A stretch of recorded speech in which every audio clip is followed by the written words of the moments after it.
उदयपुर के प्रतापनगर थाना क्षेत्र में आबादी के बीच की गई हैवी ब्लास्टिंग से पूरे इलाके में हड़कंप मच गया।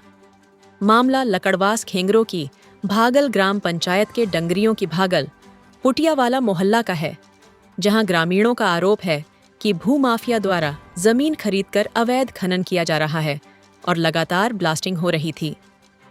स्थानीय निवासी प्रकाश डांगी ने बताया कि 28 फरवरी शाम करीब 4 बजे इतनी जबरदस्त ब्लास्टिंग की गई कि बड़े बड़े पत्थर सीधे घरों पर आ गिरे।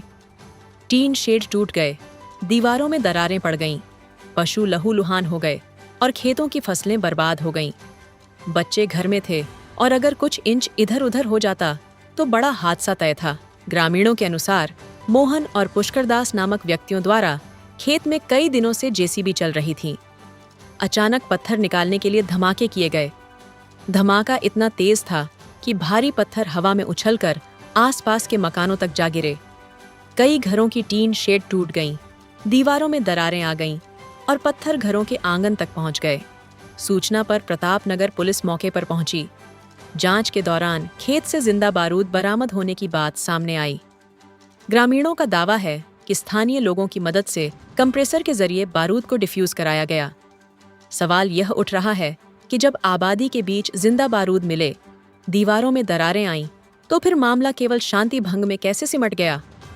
ग्रामीणों का कहना है कि 28 तारीख की शाम मोहल्ले के 7 से 8 लोगों ने नामजद रिपोर्ट दी, लेकिन अब तक एफआईआर की कॉपी नहीं मिली। आरोप है कि आरोपी को अगले ही दिन 151 में छोड़ दिया गया। इतना संगीन मामला, बारूद, जिंदा बम, जनहानि का खतरा और कार्रवाई सिर्फ 151? क्या किसी बड़ी त्रासदी का इंतजार है? ग्रामीणों ने पुलिस पर निष्पक्ष जांच की मांग उठाई है। ग्राम पंचायत स्तर पर पटवारी द्वारा मौका रिपोर्ट बनाकर प्रशासन को भेजे जाने की बात भी सामने आई है और लोग सुरक्षा को लेकर डरे हुए हैं।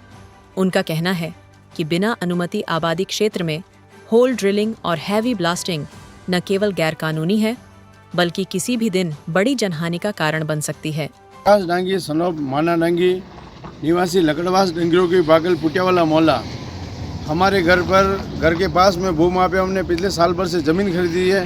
पिछले 8-10 दिन से दिन दड़ा है दमादुम ब्लास्टिंग का कर रहे हैं, अवैध खनन तरीके से पत्थर निकाल रहे हैं, जिस वजह से 28 तारीख शाम को 4 बजे ये हद हो गई। इतने हेवी ब्लास्टिंग किए, हमारी टीन सेट को तोड़ते हुए हमारे बच्चों के ऊपर पत्थर गिरे, हमारे पशुओं के ऊपर लहूलुहान हो गए पशु, हमारी फसलें खराब हो गई, जिसमें हमने 100 नंबर पर कॉल किया और पुलिस आई और आरोपी को मौके से उठा के ले गई और आरोपी को सेकंड डे में 151 धारा के अंदर बरी कर दिया गया है और मौके पर पटवारी ने रिपोर्ट बनाई है जिसमें जिंदा बम मिले हैं।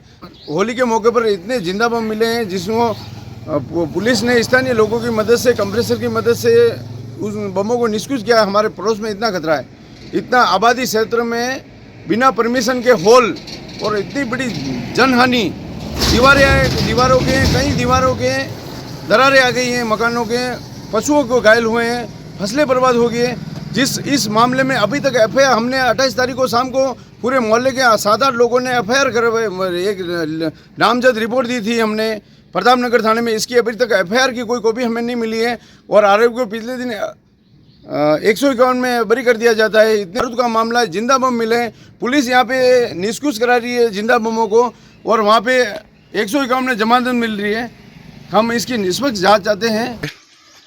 यहाँ पे कल 4 बजे ब्लास्टिंग हुई थी। हालांकि ब्लास्टिंग तो पिछले 7-8 दिन से हो रही है। ये इन्होंने भूमाफियाओं ने रोज़ ब्लास्टिंग कर रहे हैं और कल 4 बजे इन्होंने हेवी ब्लास्ट किए थे, जो बिना सूचना के, किसी मकान को ऐसे नहीं बोला कि यहाँ हट जाओ वगैरह, सूचना नहीं थी। और पत्थर इतने दूर दूर, वहाँ कितना दूर है वो, उस घर के अंदर 5-5 किलो के पत्थर घरों के अंदर गिरे, गायों के ऊपर गिरे, खेतों में गिरे हैं और जान बचाकर लोग इधर उधर भागे छत के नीचे। ये है। आपके भी यही प्रॉब्लम है? वहाँ पत्थर आए थे, मैं खेत में काम कर रहा था जोर से, तो फिर देख के अपनी जान बचाई, मतलब कुल मिलाकर छुप गए जहाँ थे। पत्थर अभी भी पड़े हुए हैं। तो आपको किसी ने बोला नहीं ब्लास्टिंग हो रही है, आप काम कर रहे थे? बिल्कुल बोला ही नहीं, पहले सूचना देनी चाहिए ना, बिना सूचना से इन्होंने ये कर दी ना, ब्लास्ट कर दिए। और बाहर तो बच्चे घूमते ही रहते हैं ना। वो डबल मंजिल सीट पे जाके बड़ा पत्थर पड़ा, टीन सेट को तोड़कर अगर पत्थर चला गया तो कितनी भयानक स्थिति रही होगी यहाँ पे। आप सोचिए, टीन सेट और यहाँ से 500 मीटर जब पत्थर गए, और घरों के पास में किसने परमिशन दी इसको ब्लास्टिंग करने की? आप देखो 20 मीटर पूरा आबादी क्षेत्र है, और इन्होंने अवैध मतलब अपनी मतलब दिखाते हुए भूमाफियाओं ने ख्वाब दिखाते हुए इस तरह से दादागिरी के तरीके से इन्होंने इस तरह से वो इनके पैसे में जोश से काम कर रहे हैं। और वो हमारे यहाँ देख लो आप, वो सीटें टूटी है और पत्थर गिरे, वो आप देख लो। कल 2-3 दिन हुआ, रात को जेसीबी चला रहा और पत्थर न सब निकाल के न ये ब्लास्ट कर रहा, ना मेरी मम्मी पालन कर रही थी, भाग के चल गई ना, ये सब ये अभी मामला मिस भी कर रहा है। कितने ब्लास्टिंग हुए थे? 2-4 ब्लास्टिंग हुए थे। मेरी माँ भाग के उधर पानी नहीं, खेत में पत्थर आया मोटा मोटा गाँव में ना, बेकाई करा कायर भी गाँव में ना आगे रास्ता भी नहीं दे रहा। राते जेसीबी चलावे न, राते मेरे माँ पत्थर डाल दिया मेरे माँ खेत में, बड़ा बड़ा पत्थर आया हमारे खेत आपने में। कोई पुलिस कार्रवाई नहीं की? पुलिस कार्रवाई शाम को रिपोर्ट दी मैंने, और ये बेकाई करा शाम को रिपोर्ट दी और उन्होंने बहुत बोला कल परेशान आएंगे कर रहा है। मौके पे और ये देखेंगे और करेंगे कार्रवाई। और अभी गाँव में पत्थर भी पड़े हैं बड़े बड़े।